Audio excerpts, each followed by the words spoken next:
third generation BMW 1 Series. Caught a few people by surprise as well, because as normal with BMW, the kidney grills have got a bit bigger. But that's not the big change.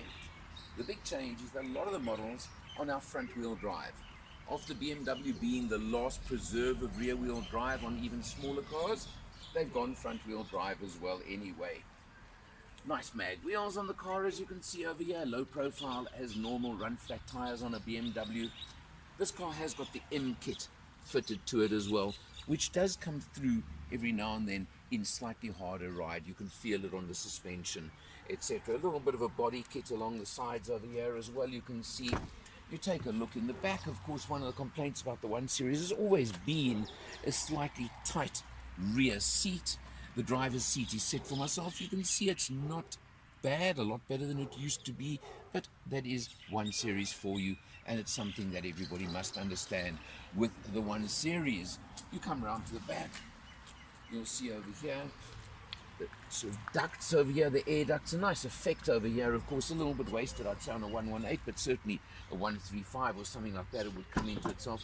And on this car, you can see self-opening on the rear hatch to a decent sized boot, and of course just a fake bottom over there, which is interesting because of course run flats, no spare wheel needed.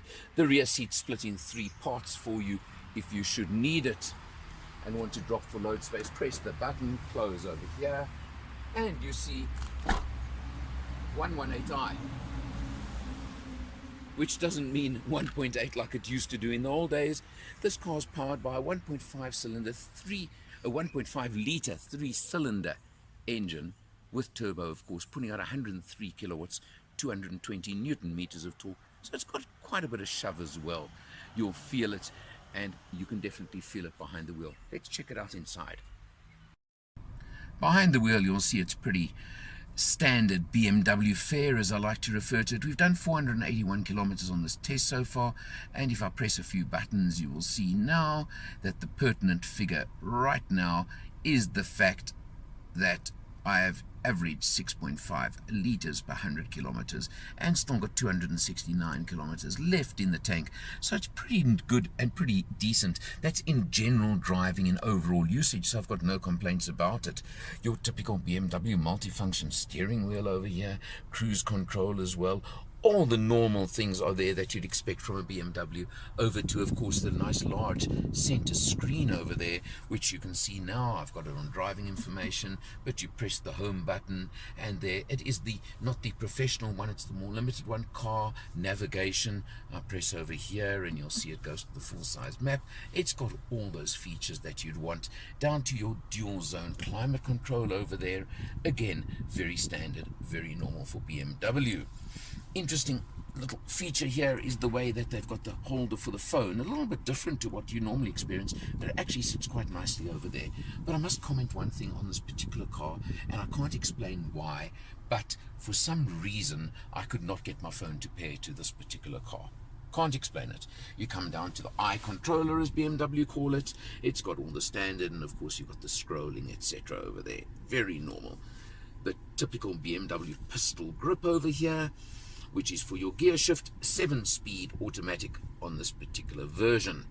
Smooth, comfortable, and the buttons along here, of course, Sport, Comfort, Eco, Pro, all standard, very much normal BMW fare. The Sport button, for example, will change your gearing, give you a little bit more oomph to your shifts, etc. You do have, of course, auto stop start, which you can switch out over there with that button, and electronic parking brake. This particular test car does have quite a few extras on it as well. We've got the nice big panoramic roof above us over here, which does have the opening front section as well, if you want it as a sunroof. And I'm sitting on a nice BMW sport seat, which is pretty comfortable. Nice sport seat, but it doesn't have electric adjustment. Well, that's the kind of thing you look at. You can get it, you tick boxes, you pay extra. Talking about ticking boxes and paying extra, of course, the big thing on this car is the price. The base price is 488,000 Rand, and I use the word base price because I mentioned a moment ago, tick boxes, sunroof, sports seats, etc., etc., electric adjustment on seats. You can keep adding, you can go up to the professional, as they call it, navigation and infotainment system. You can upgrade your sound system. It can never end if you really want on this car, and of course that will affect what you pay for it. The front wheel drive change to front wheel drive that BMW have made with this new generation, well, BMW say that 80+% of their buyers didn't have any issue with it, or didn't even really care whether their car was front or rear wheel drive. In everyday driving, I don't think it makes any difference to me. The top models, if you really want them, the 135i, for example, you've got the option of BMW's X-Drive all-wheel drive system anyway, so you can go up to that, and there you go. You pay your money, you take your choices, like everything. Well, yes, it certainly compares to the Mercedes A-Class, to the Audi A3s, and to many, many others in this category. If you're a BMW fan, it's got everything you'd expect from a BMW. For Motor Matters, I'm Alan R, and I'll see you next time.